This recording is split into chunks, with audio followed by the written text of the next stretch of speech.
Kalau saudara muslim minta nasihat, berikan nasihat. Dan bagaimana para sahabat Nabi Ridwanullahi alaihim, mereka tidak pernah bertemu satu sama yang lain walaupun hanya lepas sholat saja, kecuali mereka saling mengingatkan, ta'al nu'minu sa'ah. Ayo kita tambah sesaat iman kita. Walaupun mereka hanya saling mengingatkan surah Al-Asr, 3 ayat yang sangat masyhur, yang kata Imam Syafi'i rahimahullah, andai saja tidak turun dalam ayat Al-Quran kecuali ayat-ayat ini maka sudah cukup. Wal asr, demi waktu kalian yang sangat terbatas di dunia ini. Innal insana lafi khusr, semua manusia pasti akan dalam keadaan rugi dan menyesal. Illa alladhina amanu wa amilus salihat, kecuali orang yang mempertahankan imannya dan sibuk dengan amal-amal saleh. Wa tawasaw bil haqq, saling mewasiatkanlah kebenaran ini. Wa tawasaw bis sabr, saling mewasiatkan juga untuk sabar di atas kebenaran ini. Saudaraku seiman, materi kita pada malam ini adalah masalah keagungan dan fadilah istighfar. Mungkin banyak orang begitu mendengar istighfar karena dia tidak asing dengan ini. Astaghfirullah. Maka dia menganggap mungkin materinya tidak seberapa penting. Padahal sebenarnya, saya pribadi pada saat diundang oleh Dr. Mazah Hafidhahullah dan beliau mengatakan materi kita adalah zikrullah dari beberapa hari, mungkin hari Jumat kemarin sampai hari ini. Maka saya melihat ini materi yang sangat penting. Teman-teman sekalian, saudaraku seiman, satu-satunya ibadah yang akan berlanjut sampai ke surga nanti, yang kita yakini rukun iman kita kelima, iman kepada hari kiamat, satu paket semuanya, yaitu iman tentang keberadaan kematian, kemudian alam barzah di kuburan, hari hisab di mahsyar, dan juga ke surga dan neraka. Nanti satu-satunya ibadah yang masih ada dikerjakan di surga, itu hanya zikrullah. Yang lain sudah tidak ada. Di surga tidak ada lagi sholat, tidak ada lagi puasa, tidak ada jihad. Yang ada hanya zikrullah. Bahkan dalam banyak riwayat-riwayat hadis Nabi SAW disebutkan, nafasnya ahli surga itu adalah zikrullah. Inilah ibadah yang sangat mulia. Dan salah satu substansial bahasan zikrullah adalah istighfar. Istighfar ini kalau kita terjemahkan ke dalam bahasa Indonesia atau bahasa Melayu, permohonan maaf. Tidak ada sesuatu, teman-teman sekalian, yang bisa melapangkan dada selapang kalau kita meminta maaf atas kesalahan kita. Apalagi kalau orang yang sedang kita zalimi juga memberikan kesempatan untuk memaafkan. Sementara Allah subhanahu wa ta'ala memang afuun, ghafurun, tawwab. Ini semua mubalaghah. Dalam arti kata, Allah itu tidak akan pernah berhenti memaafkan hambanya walaupun berulang-ulang kesalahannya. Allah tidak akan pernah berhenti menerima taubat hambanya selama memang mereka terus memohon ampun dan taubat kepada Allah. Istighfar adalah permohonan maaf. Seperti kalau kita mengatakan, maafkan kesalahan saya. Kalau taubat, itu ikrar bahwasanya saya tidak akan mengulangi. Jadi kalau Anda mengatakan astagfirullah wa atubu ilaih, artinya saya memohon maaf ya Allah dan saya juga janji tidak akan mengulanginya. Ini maknanya. Susunan kata ini, istighfar dengan berbagai macam lafadznya, dia adalah solusi keselamatan dari semua permasalahan. Anda punya masalah apapun, maka mulai dengan istighfar. Penyakit kronis, pekerjaan yang belum didapatkan, keturunan juga yang belum dimiliki, apa saja angan-angan dan harapan kita yang belum terpenuhi, mulai dengan istighfar. Nanti akan kita jelaskan bagaimana perkataan salaf tentang masalah ini. Dia adalah solusi terbaik setiap musibah, penyakit. Bahkan selamat dari segala macam gangguan makhluk, penyebab datangnya rezeki, dan puncak daripada seseorang mendapatkan tiket VIP menuju ke surga adalah istighfar. Kita akan mulai dengan sebuah hadis yang disampaikan oleh sahabat mulia Abdullah bin Busur radhiyallahu anhu. Beliau mengatakan bahwasanya Rasulullah sallallahu alaihi wasallam bersabda, "Tuba liman wajada fi sahifatihi istighfaran katsira." Sungguh beruntung sekali bahagia sekali seseorang yang menemukan banyak sekali di catatan buku amalnya hari kiamat istighfar. Karena istighfar ini pasti akan membersihkan dosa-dosa, yang berarti tidak akan ada hukuman dan fasilitas yang tertahan akan kembali. Sebagai contoh begini, kita tahu semua ayah kita Adam alaihi salatu wassalam dan ibunda kita Hawa alaihi salatu wassalam, pada saat keduanya melakukan kesalahan karena memakan buah yang dilarang di surga.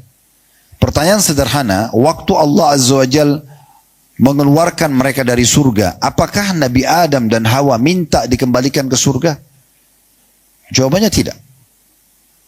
Nabi Adam tidak mengatakan, tidak Anda temukan satupun ayat Al-Quran mengatakan, ya Allah kembalikan aku ke surga yang telah engkau keluarkan. Tapi apa yang Nabi Adam alaihissalam dan istrinya Hawa lakukan? Rabbana zalamna anfusana wa in lam taghfir lana wa tarhamna lanakunanna minal khasirin. Wahai Tuhan kami telah menzalimi diri kami. Kami salah dengan perbuatan ini. Kalau engkau tidak mengasihi kami, tidak memaafkan kami, kami termasuk orang-orang yang rugi. Setelah beliau beristighfar, memohon maaf kepada Allah, mengakui kesalahannya, dalam sebuah riwayat yang sahih disebutkan bahwasanya Nabi Adam baru berkata kepada Allah, ya Allah, apakah kalau aku beristighfar dan bertobat kepadamu, engkau akan mengembalikan aku ke surga? Maka Allah Azza wa Jal dengan kemahamuliaannya mengatakan iya. Istighfar teman-teman sekalian, dia selain menyelamatkan dari hukuman atas perbuatan salah kita, karena semua dosa, maksiat itu ada hukumannya. Istighfar akan menyelamatkan kita dari hukuman sekaligus mengembalikan fasilitas yang tertahan karena dosa kita. Seperti kalau Anda kerja di sebuah company, lalu kemudian Anda melakukan kesalahan, maka pastikan company tersebut atau perusahaan itu akan menahan fasilitas Anda. Mungkin dengan dosa dan pelanggaran tersebut Anda tidak bisa naik jabatan. Anda tidak bisa memohon sesuatu untuk mendapatkan misalnya tambahan payroll atau gaji, ya, upah, atau apa saja. Karena Anda sedang melakukan kesalahan. Kapan itu bisa didapatkan? Permohonan maaf kita ajukan ke perusahaan atau company. Kalau dimaafkan, maka kita tidak kena lagi hukuman itu, dan sekaligus kita bisa mendapatkan fasilitasnya. Yang paling mulia, kalau kita mau mengangkat pemahaman tentang masalah ini, tentu adalah kitabullah wa sunnah Rasulullah sallallahu alaihi wasallam. Terlalu banyak ayat Al-Quran yang memerintahkan kita untuk istighfar. Saya akan mulai dengan surah Al-Imran, surah nomor 3 ayat 15 sampai ayat 17. Bayangkan efek istighfar dalam ayat ini. Allah berfirman Al-Imran 15 sampai 17. Lilladzina attaqaw 'inda rabbihim jannatun tajri min tahtil anharu khalidina fiha wa azwajun mutahharatun wa ridwanun minallahi wallahu basirun bil ibad. Ayat 15-nya, alladzina yaquluna rabbana innana amanna faghfir lana dhunubana wa qina adzabannar. Lalu ayat 17-nya Allah puji lagi, as-sabirina was-sadiqina wal-qanitina wal-munfikina wal-mustaghfirina bil ashar. Terjemahannya, Allah mengatakan, bagi orang-orang yang bertakwa, orang yang patuh dan tunduk kepada Allah, di sisi Tuhan mereka ada surga-surga yang mengalir di bawahnya sungai-sungai. Mereka kekal di dalamnya. Sekali Anda masuk ke surga, kepemilikan Anda abadi. Sekali Anda milikin istana itu milik Anda selamanya. Sekali Anda milikin pakaian itu selamanya. Sekali Anda miliki pasangan itu selamanya. Khalidina fiha. Di dunia, kepemilikan sementara. Kereta yang Anda punya sekarang, mobil kalau kami di Indonesia, rumah, apa saja sementara. Kita kalau wafat meninggal dunia menjadi warisan. Tidak ada yang abadi. Tapi di surga kekal. Allah mengatakan mereka kekal di dalamnya. Dan untuk mereka ada pasangan hidup yang suci. Serta mereka akan mendapatkan ridho Allah. Lalu Allah mengatakan, Allah maha melihat hamba-hambanya. Siapa yang Allah janji dengan surga di sini? Yang begitu mulia dan kekal di dalamnya. Allah mengatakan, yaitu orang-orang yang berdoa. Mereka mengatakan, wahai Tuhan kami, sesungguhnya kami benar-benar telah beriman. Maka ampunilah dosa-dosa kami. Sebelum meminta surga, meminta yang lain, mohon ampunan dulu. Ampunilah dosa-dosa kami dan selamatkan kami dari azab neraka. Juga kata Allah, yang jadi ahli surga, orang-orang yang sabar atas ujian-ujian di dunia, jujur, taat, dan suka berderma, bersedekah. Serta orang-orang yang sibuk memohon ampunan pada akhir malam, sebelum subuh di waktu sahur. Begitu juga Allah subhanahu wa ta'ala menyebutkan bahwasanya istighfar dan memohon maaf kepada Allah ini adalah ciri orang-orang beriman. Semua orang pasti bisa melakukan dosa, tapi orang-orang beriman di saat mereka tergoda berbuat dosa, mereka segera mengingat Tuhannya lalu beristighfar kepada Allah. Itu yang Allah puji dalam surah Al-Imran, surah nomor 3, 135. Allah mengatakan, وَالَّذِينَ إِذَا فَعَلُوا فَاحِشَةً أَوْ ظَلَمُوا أَنفُسَهُمْ ذَكَرُوا اللَّهَ فَاسْتَغْفَرُوا لِذُنُوبِهِمْ وَمَنْ يَغْفِرُ الذُّنُوبَ إِلَّا اللَّهُ وَلَمْ يُصِرُّوا عَلَى مَا فَعَلُوا وَهُمْ يَعْلَمُونَ. Demikianlah orang-orang yang apabila mereka mengerjakan perbuatan keji atau dosa, atau menzalimi diri mereka sendiri, maka mereka segera mengingat Allah lalu memohon ampunan atas dosa-dosanya. Siapa lagi yang dapat mengampuni dosa selain Allah? Mereka pun tidak meneruskan apa yang mereka kerjakan, maksudnya perbuatan dosa itu, sedangkan mereka mengetahuinya. Abu Bakar Siddiq radhiyallahu anhu menanggapi ayat ini mengatakan, saya mendengar Nabi SAW bersabda dalam hadis riwayat Ahmad, "Ma min rajulin yuznibu dzamban." Tidak ada seseorang yang melakukan satu dosa, thumma yaqumu 'inda dzikri dzambihi fayatatahhar. Kemudian dia segera bangkit, bangun, ya, mengingat dosanya tadi, lalu dia bersuci. Dia berwudu, thumma yusalli raka'atain. Kemudian dia salat 2 rakaat. Thumma yastaghfirillaha min dzambihi dzalik. Kemudian dia memohon maaf kepada Allah, istighfar terhadap dosanya itu, illa ghafarallahu lah, kecuali Allah akan maafkan. Thumma qara'a hadhil ayah. Kemudian Nabi SAW kata Abu Bakar membaca ayat ini, walladzina idza fa'alu fahishatan aw zalamu anfusahum dzakarullah, ila akhir ayat. Yaitu orang-orang pada saat mereka melakukan perbuatan keji atau dosa, mereka tiba-tiba mengingat Tuhan mereka, maka mereka segera memohon maaf kepada Allah. Begitu juga dalam surah An-Nisa. Tentu ayat Al-Quran banyak, saya akan pilih beberapa ayat saja. Surah An-Nisa, surah nomor 4, ayat 110, Allah juga berfirman, وَمَنْ يَعْمَلْ سُوءًا أَوْ يَظْلِمْ نَفْسَهُ ثُمَّ يَسْتَغْفِرِ اللَّهَ يَجِدِ اللَّهَ غَفُورًا رَحِيمًا. Siapa yang berbuat kejahatan atau menganiaya dirinya sendiri, kemudian memohon ampunan kepada Allah, niscaya dia akan mendapati Allah Maha Pengampun lagi Maha Penyayang. Manusia, Anda kalau buat salah sama seseorang, Anda minta maaf 1 kali, mungkin dimaafkan. 2 kali, mungkin masih dimaafkan. Kalau Anda lakukan pada orang yang sama 5 sampai 6, 7 kali, 10 kali kesalahan, kira-kira Anda akan dimaafkan lagi tidak? Tidak usah orang lain, diri Anda sendiri. Kalau Anda, teman, kemudian berbuat salah, perbuatan yang sama, dia lakukan, dia ulang-ulang terus. Saya yakin sebagai manusia kita akan jenuh, bosan, tidak akan memaafkan. Tapi sangat berbeda dengan sifat Allah Azza wa Jalla. Allah tidak akan pernah memperdulikan dosa dan pelanggaran Anda, selama Anda masih mau istighfar, selama Anda masih mau mengakui sebagai sebuah kesalahan. Dalam sebuah riwayat Abdullah ibn Abbas radhiyallahu anhuma menanggapi surah An-Nisa tadi, surah nomor 4 ayat 110, dia mengatakan, akhbarallahu ibadahu bihilmihi wa afwihi wa karamihi wa si'ati rahmati wa magfirati.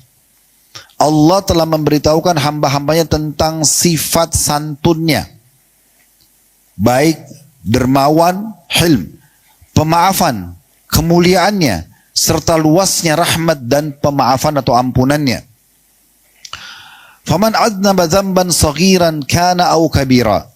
Maka pastikan siapapun yang berbuat dosa pelanggaran besar ataupun kecil ataupun besar, summa astaghfarallah, kemudian dia memohon maaf kepada Allah, yajidillaha ghafurar rahima. Pasti dia akan dapat Allah itu pengampun, nggak cukup sampai di situ. Bukan cuma ghafur, tapi rahima. Setelah Allah maafkan, Allah akan berikan dia rezeki. Allah akan berikan dia peluang. Anda kalau lihat kisah Umar bin Khattab radhiyallahu anhu sebelum masuk Islam, sangat membenci Islam. Sampai ada seorang sahabat mengatakan waktu menjadi simpang siur informasi di tengah-tengah sahabat, mungkin gak ya Umar bin Khattab masuk Islam? Karena setiap hari dia hanya keluar untuk menyiksa kaum muslimin. Maka ada seorang sahabat mengatakan, Umar tidak akan masuk Islam sampai unta masuk ke lubang jarum. Karena gak mungkin, mustahil bagi mereka. Tapi pada saat hidayah datang, subhanallah, Umar bin Khattab bertobat kepada Allah, masuk Islam, dan betul-betul bukan cuma ghafur, tapi rahimah. Allah mengasihi Umar bin Khattab, Allah memberikan peluang sampai dia menjadi pemimpin kaum muslimin, dan menjadi salah satu yang dijamin masuk surga. Ini luar biasa. Dan dikatakan, walau kanat, masih lanjutan perkataan Abdullah bin Abbas, walau kanat dhunubu a'zam minas samawati wal ardi wal jibal.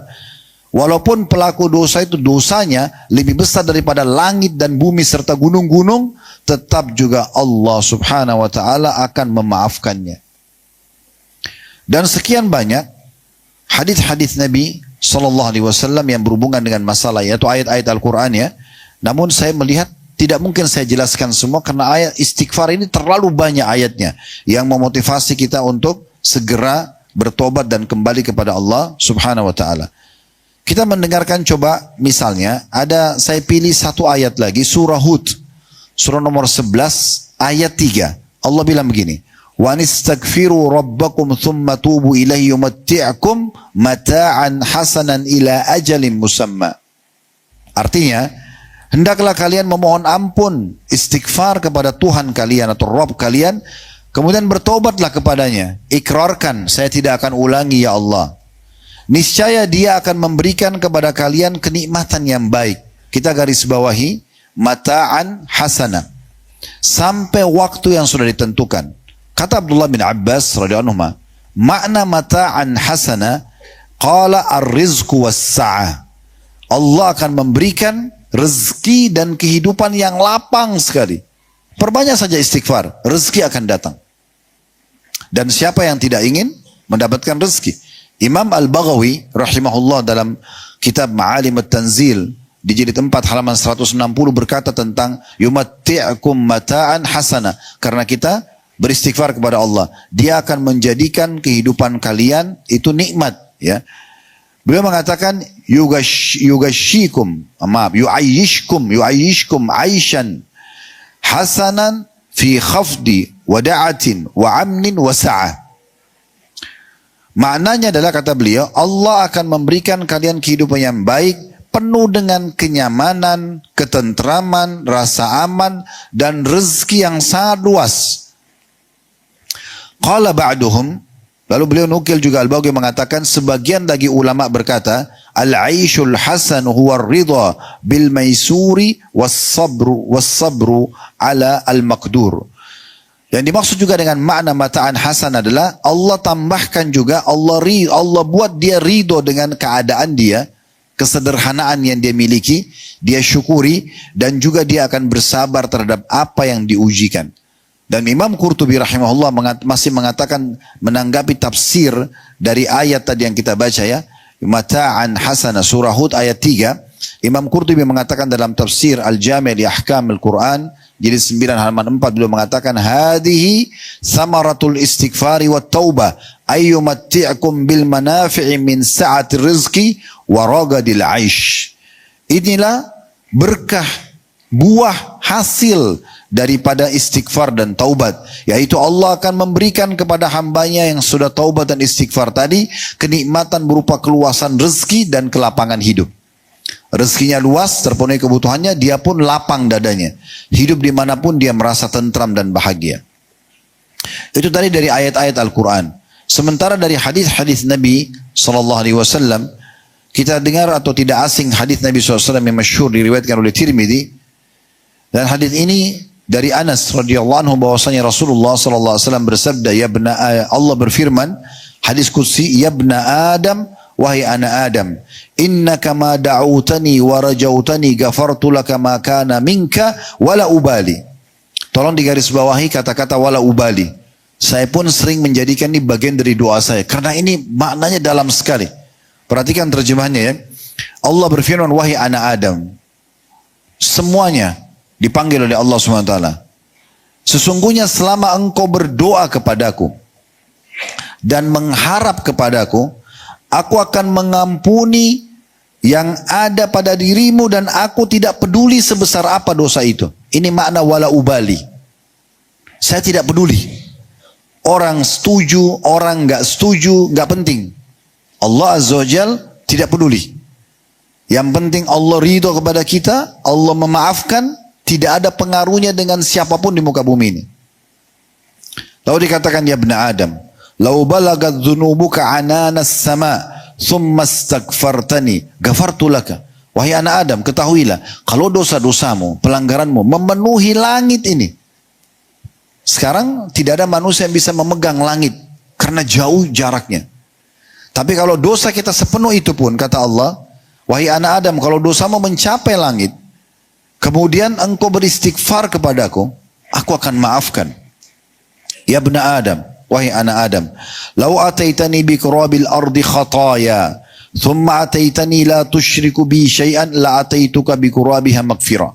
Wahai anak Adam, kalau engkau datang kepadaku nanti pada hari kiamat, dalam kondisi penuh dengan dosa-dosa, namun engkau datang tidak berbuat syirik kepadaku sedikit pun, maka aku akan mendatangkan juga sebanyak itu pengampunan.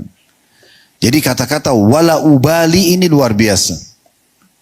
Jadi kalau anda berdoa misalnya, ya Allah sembuhkan penyakitku tanpa engkau peduli ya Allah. Ya, ishfini wala tubali misalnya.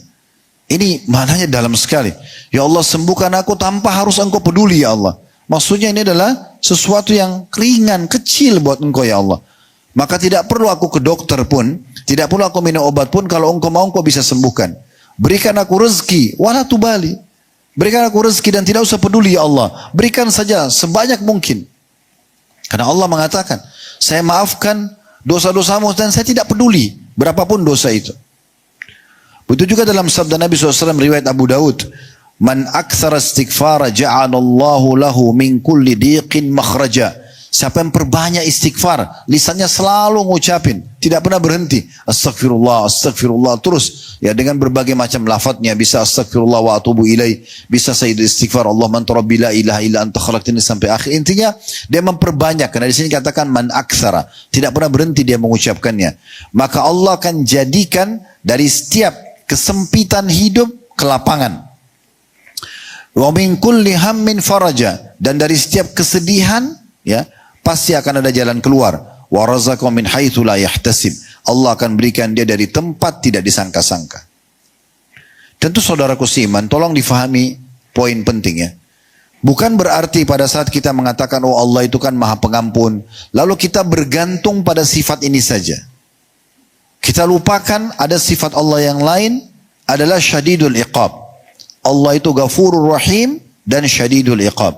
Allah itu memang Maha Pengampun dan Maha Pengasih, tapi Allah juga keras siksaannya. Kata ulama apa? Ghafurur rahim bagi orang yang beriman dan mau kembali kepadanya.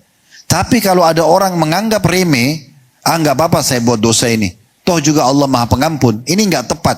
Dia berada di Allah syadidul iqab. Allah akan hukum dia karena Allah berat hukumannya. Ghafurur rahim ini hanya berlaku bagi orang yang beriman dan orang-orang yang mau kembali kepada Allah dengan tulus. Ya.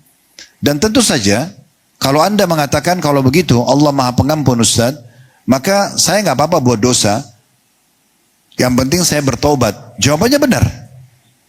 Tetapi permasalahannya, kalau anda terus sibuk dengan dosa-dosa anda, walaupun anda beristighfar, maka ada poin yang luput dari anda, yaitu luputnya seseorang dari derajat yang tinggi di surga. Perbedaan kita nanti di surga, teman-teman, itu dari amal saleh. Contoh misalnya, ada si A, inisial A ya, dan B misalnya. A dan B ini atau A dan B ini misalnya, ini inisial saja, si fulan dan fulan misalnya. Inisial A ini, dia selalu sholat 5 waktu on time. azan, sholat. Dia tidak pernah ketinggalan sholat qobliyah dan ba'diyah, sunnah rawatib misalnya.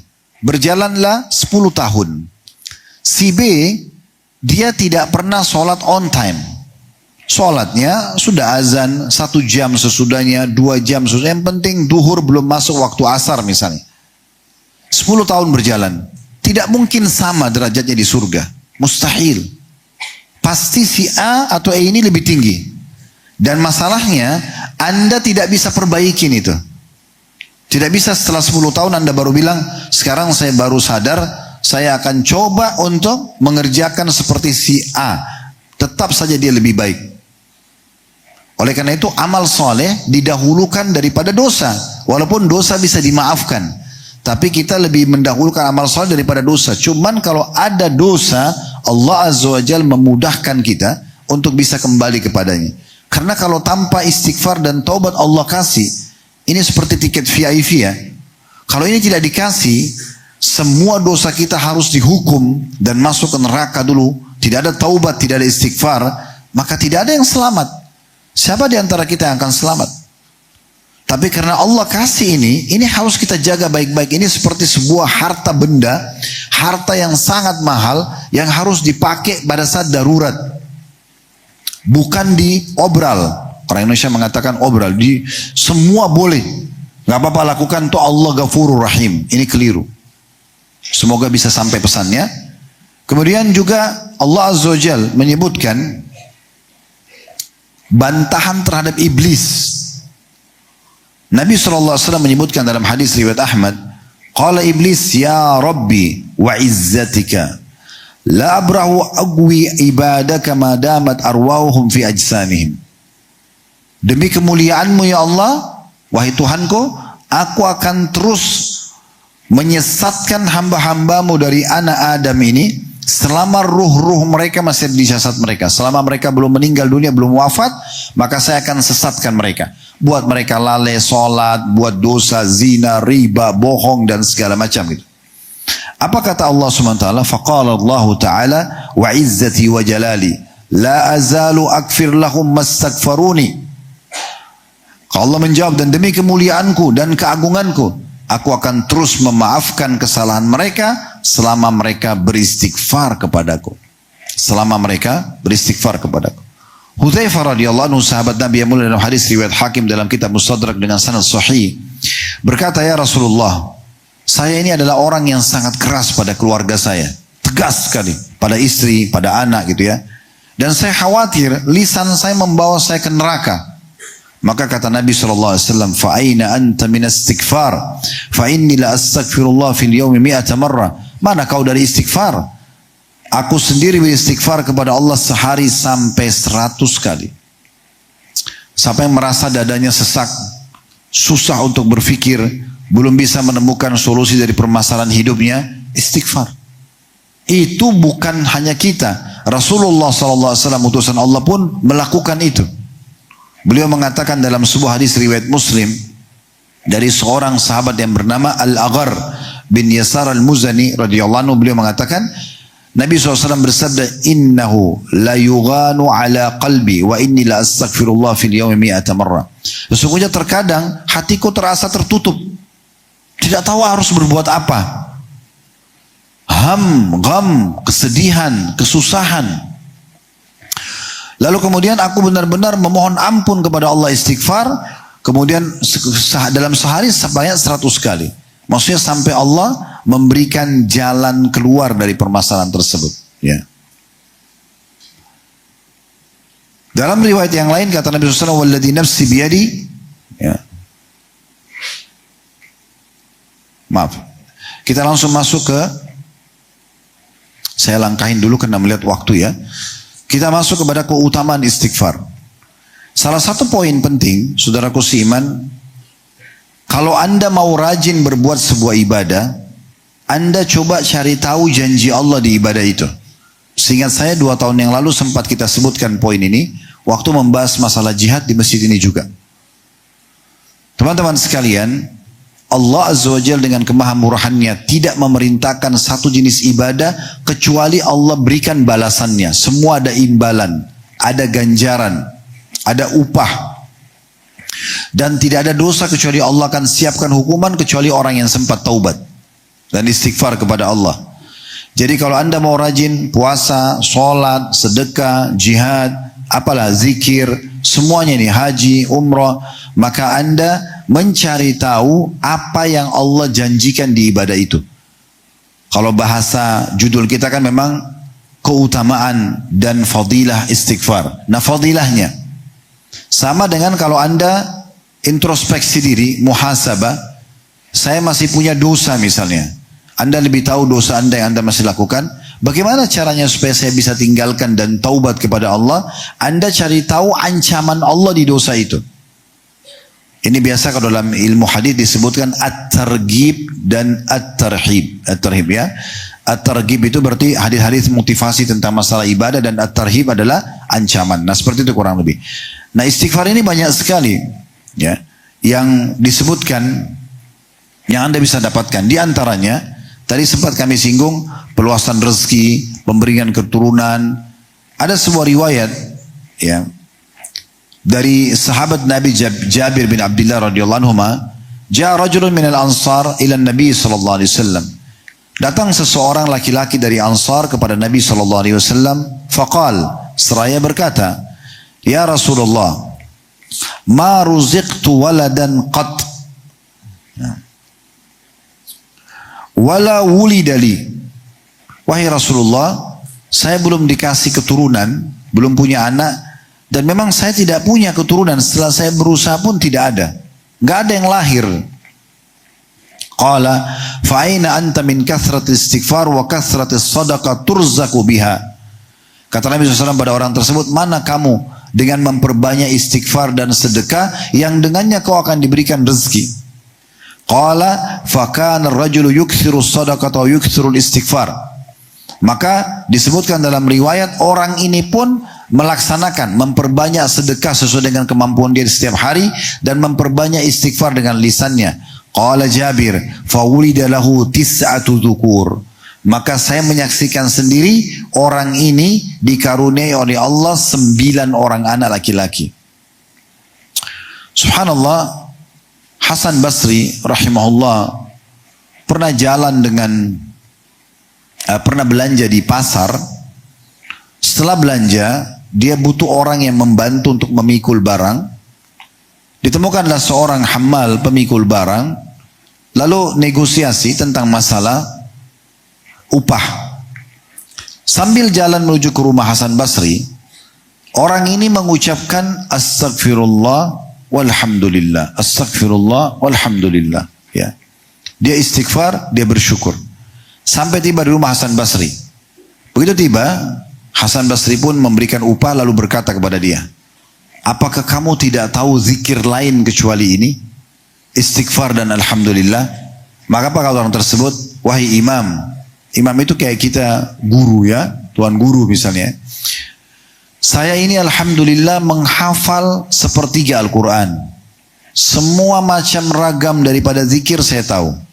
Tapi saya menemukan diri saya berada di antara dosa yang saya lakukan dan nikmat yang Allah berikan. Dosa kuncinya adalah istighfar, nikmat adalah kuncinya alhamdulillah. Maka Hasan Basri pada saat orang itu pergi mengatakan, wahai Hasan, ternyata ada orang yang lebih alim daripada kamu. Istighfar juga ini teman-teman sekalian, bukan hanya pada saat kita aktivitas, tapi pada saat kita mau menutup aktivitas kita. Di malam hari, praktikin baik-baik hadis ini, hadis riwayat Tirmidzi dan juga At-Tabarani menyebutkan hadis ini. Dari sahabat Abu Sa'id Al-Khudri radhiyallahu anhu bahwasanya Rasulullah SAW bersabda, man qala hina awa atau ya'wi ila firashi. Siapa yang mengatakan pada saat dia sedang menuju ke ranjang tempat tidurnya di malam hari, dia baca begini, astaghfirullahal azim. Astaghfirullahal azim alladzi la ilaha illa huwal hayyul qayyum wa atubu ilaih. Ada sifat Allah al-hayyul qayyum. 3 marrat. Kata Nabi SAW, siapa yang menuju ke ranjangnya malam hari pada saat mau tidur, kemudian dia membaca 3 kali, astaghfirullahal azim alladzi la ilaha illa huwal hayyul qayyum wa atubu ilaih. Aku memohon maaf kepada Allah yang maha agung. yang tidak ada Tuhan selain Dia. Dia maha hidup dan terus menerus mengurus makhluknya, dan aku bertaubat kepadanya 3 kali. Ghufirat dzunubuhu wa in kana mithla zabadil bahr. Akan diampuni dosanya walaupun sebanyak buih di lautan. Wa in kanat adada warakis syajar. Walaupun sebanyak jumlah daun-daun yang ada di pohon. Wa in kanat adada ayyamid dahr. Ya.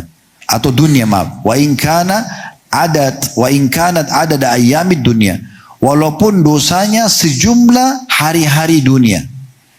Dan dalam riwayat yang lain dikatakan wa in kana farram minaz zahf. Walaupun dia lari dari medan perang. Bayangkan dahsyatnya istighfar, sampai kalau kita ucapkan mau tidur 3 kali ini asal ada sifat Allah Al-Hayyul Qayyum, maka akan diampuni dosanya walaupun sebanyak itu. Istighfar otomatis menjadi penyelamat dari siksa kubur dan api neraka. Sebagaimana hadis Ibnu Umar radhiyallahu anhu, di mana Nabi SAW bersabda pada saat itu ada wanita-wanita, ada perempuan yang hadir, kemudian Nabi mengatakan, ya ma'syaran nisa tasaddaqan. Wahai para wanita, bersedekahlah. Ini bukan cuma perintah buat wanita, semua laki-laki pun sama. Cuma waktu itu kebetulan Nabi SAW berceramah di depan para wanita. Wa akthirna minas istighfar, dan perbanyak istighfar. Perbanyak bilang astagfirullah, perbanyak sekali. Fa inni raitukunna aktsara ahlin nar. Karena saya diperlihatkan oleh Allah mayoritas ahli neraka kalian, wahai para wanita. Qalat imra'atun minhunna, salah satu dari wanita yang hadir berkata, malana aktsara ahlin nar. Kenapa kami wanita termasuk penghuni neraka yang paling banyak? Qala tukthirna al-la'n. Karena kalian banyak melaknat, doa-doa buruk, ya. Doa-doa tidak baik, putus asa, wa takfurnal ashir, dan memungkiri kebaikan suami. Ma ra'aitu min naqisati aqlin wa dinin aglaba lizi lubbin min kunna. Dan aku tidak melihat, kata Nabi sallallahu alaihi wasallam, orang-orang yang kurang akal dan agamanya yang lebih bisa mengalahkan laki-laki yang berakal selain kalian. Tapi kita kembali ke awal hadis tadi, Nabi bilang sedekah dan perbanyak istighfar. Karena kesalahan kalian suka ucapin kata-kata yang tidak bermanfaat, laknat, doa yang buruk buat diri, buat suami, buat anak, atau juga sering memungkiri kebaikan suami, ya kufur ashir namanya. Maka itu akan bisa dimaafkan dengan istighfar, tapi tulus kepada Allah SWT. Kemudian qalat, salah satu wanita juga mengatakan, ma nuqsanul aqli wad din. Apa kekurangan akal dan agama kami ya Rasulullah? Kata Nabi SAW, syahadatu imra'ataini bi syahadati rajul. Karena dalam syariat Allah, 2 kesaksian wanita itu baru sama dengan 1 kesaksian laki-laki. Wa tamkuthu watangkuthul ayyama la tusalli, dan akan ada beberapa hari dalam hidupnya yang dia tidak sholat karena ada masa haid, ada masa nifas gitu ya. Abu Musa al-Asy'ari berkata, kana lana amanani minal azab. Dahulu kami punya 2 keamanan dari siksa Allah. Fadhahaba ahaduhuma wa huwa wujudun Nabi sallallahu alaihi wasallam. Dan sudah pergi 1, yaitu keberadaan Nabi Muhammad sallallahu alaihi wasallam. Karena kalau Nabi Muhammad SAW ada, teman-teman sekalian, dan kita sedang hidup di masa itu, kita bisa mengatakan, ya Rasulullah tolong mohon ampun buat saya. Maka kalau beliau mengatakan, ya Allah ampuni fulan, itu dimaafkan sama Allah. Apa kata Abu Musa al-Asy'ari? Dulu kami waktu Nabi masih hidup punya 2 keamanan. Keberadaan Nabi sallallahu alaihi wasallam, ya. Dan pada saat beliau wafat sudah hilang ini. Wa baqiya al-istighfar. Yang kedua tersisa itu istighfar. Fa in zahaba halakna. Kalau istighfar juga sudah pergi, maka secara otomatis ya, maka kita akan binasa. Kita akan binasa. Demikian pula istighfar bisa membersihkan hati, melunakkannya. Karena hati ini teman-teman, dia akan lunak dengan amal saleh. Kalau Anda merasa setiap ada penyampaian pesan dari ayat Al-Quran, penyampaian dari hadis-hadis Nabi SAW, kisah orang-orang saleh, dari sahabat, dari tabi'in, menyentuh hati itu berarti hati Anda lunak. Hati itu bisa lunak, bahkan bisa tersentuh ketakutan sama Allah, rindu ingin masuk surga, rindu dengan amal saleh, ya. Merindukan majelis ilmu, merindukan umroh dan haji, merindukan jihad, merindukan bakti sama orang tua dan seterusnya. Ini menandakan hati kita lunak.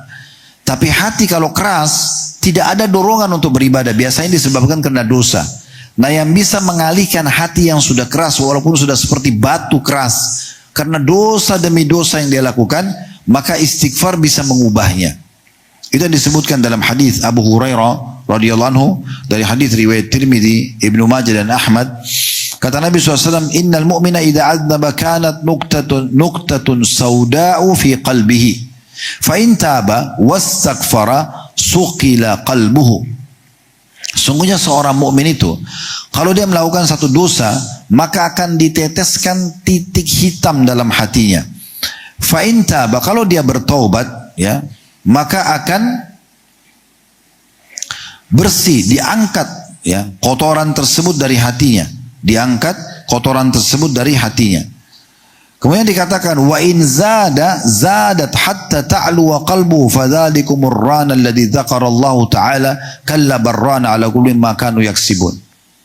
Tapi kalau dia buat dosa lagi, maka akan bertambah titik hitam sampai menjadi keras dan hatinya tertutup. Dan itulah sesuai dengan firman Allah Subhanahu wa taala, sekali-kali tidak, bahkan apa yang mereka kerjakan itu akan menutupi hati mereka. Ya. Orang subhanallah kalau hatinya sudah tertutup dengan dosa, teman-teman sekalian, walaupun terjadi bencana alam, gempa bumi, banjir, longsor, tidak akan tersentuh karena hatinya sudah keras. Dan hati hanya bisa lunak dengan istighfar. Begitu juga sebab diijabah doa dalam hadis ya qudsi, di mana Nabi SAW bersabda, Allah berfirman, man da'ani fir rakhai ajabtu fi syiddah. Siapa yang berdoa kepadaku di waktu lapang, maka aku akan kabulkan semua permintaan di waktu sempit. Wa man sa'alani a'taitu. Siapa yang memohon maka aku akan berikan. Wa man tawadha li rafa'tu. Siapa yang merendah karena aku akan angkat derajatnya. Lalu Allah mengatakan, wa man istaghfarani ghafartulah. Dan siapa yang beristighfar kepadaku, maka aku pun pasti akan memaafkannya. Sekarang kita tutup teman-teman sekalian dengan perkataan salaf. Bagaimana mereka memahami istighfar dan mengamalkannya. Luqman al-Hakim yang disebutkan namanya dalam Al-Quran, menasehati anak-anaknya dengan nasihat yang unik sekali. Apa yang dia katakan? Ya bunayya, wahai anak-anakku, inna lillahi sa'at la yuraddu fiha sa'ilan fa'akthir istighfar. Ada waktu-waktu di mana Allah ijabah permintaan seorang hamba. Seperti antara azan dan iqamah, sepertiga malam, hujan lagi turun, musafir, itu waktu-waktu mustajab kita tahu. Kata Luqman Hakim, kalau kau temukan waktu itu, maka perbanyak istighfar. Dia nggak suruh minta surga, jauh dari neraka, perbanyak istighfar saja. Jadi istighfar itu teman-teman ternyata menjadi penyebab juga diijabahnya doa. Dan bukan hanya sekedar memaafkan dosa-dosa kita. Sebagaimana sudah kita sebutkan tadi, keutamaan-keutamaan. Ali bin Abi Thalib menyampaikan kepada kita, dan ini mereka fahami tentang istighfar. Kata Ali radhiyallahu anhu, ajibtu liman yahliku wa ma'ahun najat. Qila lahu wa ma hiya? Qala istighfar. Ma ulhima abdun istighfara wa huwa yuridu an yu'adzibah. Kata Ali radhiyallahu anhu, aku sangat heran terhadap seseorang itu bisa binasa, dia hancur kehidupannya, rumah tangganya, jasadnya penuh penyakit, tidak dapat pemenuhan rezeki, tidak selamat dunia, tidak selamat akhirat. Sementara bersamanya keselamatan. Maka ditanyakan kepada Ali, apa keselamatan itu? Bagaimana caranya supaya rezekinya dapat, aman hidupnya, dan seterusnya. Kata Ali, istighfar.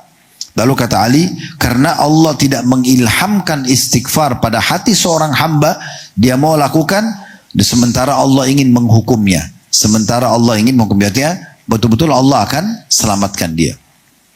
Kata ada rahimahullah, seorang tabi'in berkata, ya, Inna hadzal Qur'ana yadullukum ala da'ikum wa dawaikum.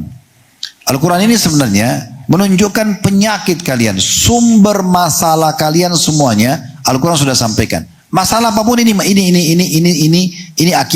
sebabnya, gitu ya. Dan juga sudah disampaikan obatnya. Jadi semua masalah kita, sumpah, suntuk, sedih, kehilangan, apa sajalah, kesedihan, semua itu masalah-masalah kita. Belum dapat rezeki, belum dapat anak, belum dapat pekerjaan, belum dapat harapan yang kita inginkan. Kata-kata dari rahimahullah, Al-Quran sudah menyampaikan pada kalian sumber masalah kalian dan juga solusi atau obatnya. Fa'amma da'ukum, ketahuilah sumber masalah kalian cuma satu, dosa. Jadi kalau teman-teman merasakan ada masalah, berarti langsung istighfar kepada Allah. Itu dosa. Karena janji Allah untuk orang beriman bahagia. Berarti kalau kita tidak bahagia, ada masalah dengan dosa kita. Wa amma dawa'ukum al-istighfar. Beliau mengatakan sementara obatnya dosa itu adalah istighfar. Fudail bin Iyad, salah satu tabi'in, berkata rahimahullah, istighfaru bila iqra'i taubatun kadzabin. Istighfar tanpa berhenti dari maksiat adalah tobatnya para pendusta. Maksudnya adalah kalau orang-orang mengatakan bahwasanya astagfirullah tapi sambil pegang botol khamr, tapi sambil tetap menghubungi lawan jenisnya, maka ini adalah dusta. Yang dimaksud berarti istighfar semuanya adalah orang-orang yang coba bagaimana mereka memohon ampun pada Allah tapi mengakui itu adalah sebuah kesalahan. Izinkan kami sampaikan mungkin sebagai penutup karena sudah masuk waktu, tentang masalah Hasan Basri. Dinukil pernah berkata juga tentang Muhammad bin Sirin, Qatada, ya, bahwasanya mereka menukil tentang Anas bin Malik berkata, innakum lata'maluna amalan tarawunahu adaqqu minasy'ara. Yang buat kalian sering sekarang ada masalah itu sahabat Anas bin Malik nasihatin tabi'in. Tabi'in ini orang-orang saleh semuanya. Apa kata Anas? Sebab kalian ini masih ada rezeki tertahan, masih ada ilmu yang belum bisa difahami, masih ada masalah-masalah kalian. Karena kalian melakukan amalan-amalan yang kalian lakukan mungkin bagi kalian hanya seperti sehelai rambut saja. Kunna na'udduha ala ahdin Nabi SAW minal kabair. Sementara kami sendiri menganggap itu di masa Nabi adalah dosa besar, ya, itu adalah dosa besar. Tentu di sini ada cukup banyak kisah-kisah. Izinkan saya menyampaikan sebuah kisah atau dua buah kisah penyampaian dari Ibnu Taimiyah dan Imam Ahmad. Maaf, Abu Hanifah, bukan Imam tapi Abu Hanifah. Abu Hanifah berkata bahwasanya satu waktu beliau merasa sempit sekali dadanya, belum menemukan jalan keluar, dan ingin memecahkan sebuah masalah fikih.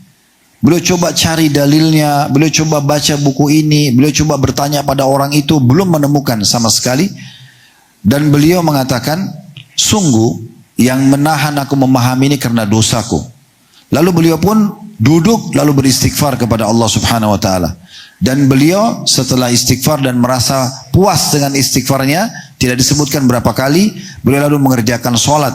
Hingga akhirnya selepas salam beliau mengatakan, aku menemukan jalan keluarnya dan solusi dari permasalahan ini. Dan sebagai penutup, Ibnu Taimiyah juga mengatakan bahwasanya sungguhnya terkadang fikiranku terhenti pada satu masalah atau satu hal yang belum aku menemukan jalan keluarnya, sangat sulit.